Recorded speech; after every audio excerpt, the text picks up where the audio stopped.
Today we will show you how to set up your new Garmin Approach S70 golf watch. First, we would recommend charging your watch for 2 hours before heading out to the course.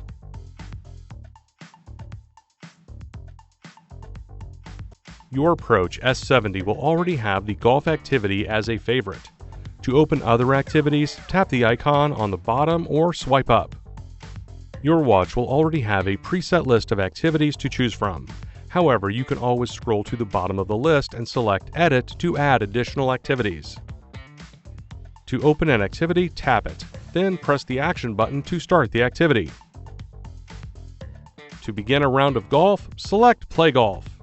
Your watch will now search for satellites. Once finished, it will automatically select the course. However, if there are multiple courses nearby, you will be able to select one from a list.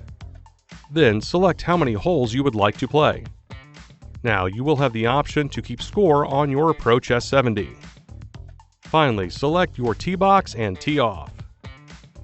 And that's it, your Garmin Approach S70 series watch is now set up. To learn more about your watch, please see our other videos or visit support.garmin.com.